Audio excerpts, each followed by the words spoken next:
Hello guys! Ayan, ako ulit, nagpabalik. Ayan, si Auntie Arlene. So, ang pag-uusapan natin ngayon may pagsisisi ba ako at nagtrabaho ako abroad. Wow! Ang galing sumayaw at ang ganda. Ganyan ang mga dugong Pilipino. So, yun nga guys. Sa totoo lang, kung tatanungin nyo ako way back during the time na ako po ay under ng deduction, siguro ang sagot ko sa inyo baka mga 90% yes. Alam nyo kung bakit? Kasi ito lahat sinishare ko, wala akong ang tawag doon, yung inaano ba yun, mga sulatan or binabasa or something. Ito talaga based on my experience at kung ano lumalabas sa bibig ko, yun talaga yun. Bali, kung way back dati na under deduction pa ako, siguro sasabihin ko baka 90% may pagsisisi ako bakit ko iniwan ng Pilipinas. Ayan. Pero kung tatanungin nyo ako ngayon, wala po. Wala, as in zero, walang pagsisisi at ini-enjoy ko yung at nagpapasalamat ako na nandito ako sa bansa ng Singapore nagtatrabaho. Ayun, so bakit ba ako may pagsisisi kung bumalik during the time na under deduction ako? Kasi during that time na under deduction ako, wala pa akong day off. So as in, alam nyo yung feeling na yun nga, deduction time, walang salary, ilang buwan na walang ganun. So, syempre, financial, kaya nga tayo umalis ng bansa natin dahil kailangan natin ng pera, mas mabigyan natin ng maayos na ang pamilya natin. So, allowance lang ang meron ako guys. So, ilang buwan na ganun. Kaya, sabi ko, so medyo stress financially, emotionally, stress din. Bakit? Kasi everyday ka ng routine mo kasi by scheduling ako, Monday to Sunday, mayroong mga nakalang schedule sa akin.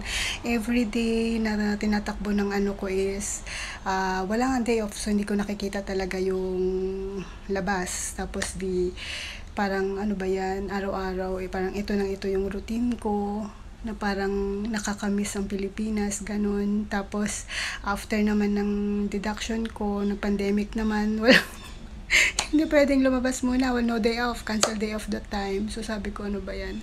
So, stress emotionally. Tapos, physically, stress din, kasi mahirap po mag-alaga ng newborn. At the same time, gumagawa ka ng house chores, kasi iba-iba naman po ang ng pag-aalaga ng newborn. Gawan ko na lang din minsan.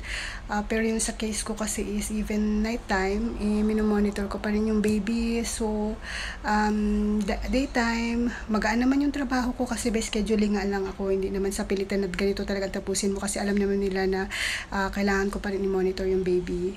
So, hindi ganun yung stressful yung work ko. Kaso nga lang, kulang ako sa tulog. Mahirap din kasi yung pagising-gising ka ng gabi, yung paputol-putol ang tulog mo. Masakit sa ulo yun, guys. So, parang feeling ko, bahay ba ako? Kasi parang gumagawa ako, pero parang feeling ko manhid yung katawan ko, yung ganun. So, yun.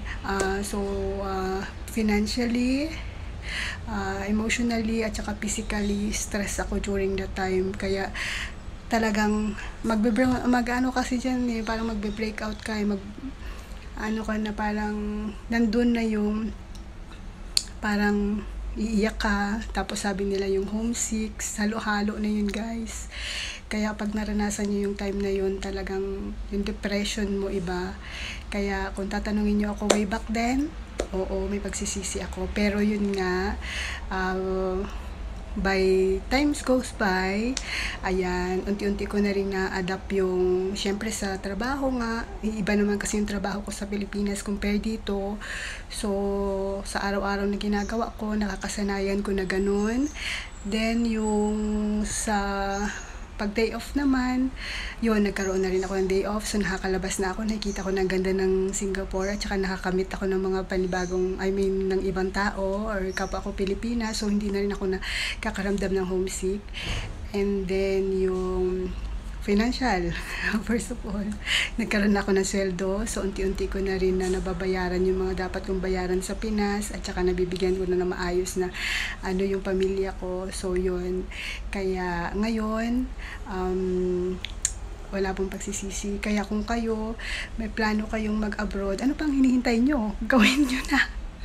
Kasi hanggat bata pa kayo at saka hanggat mas makakaipon at mas malakas pa kayo, gawin nyo na guys. Kung may plano kayo, huwag kayong makinig sa sinasabi ng iba. Ano yung sarili nyo kasi sabi nga nila, kung hindi mo susubukan, hindi mo malalaman. Ayun.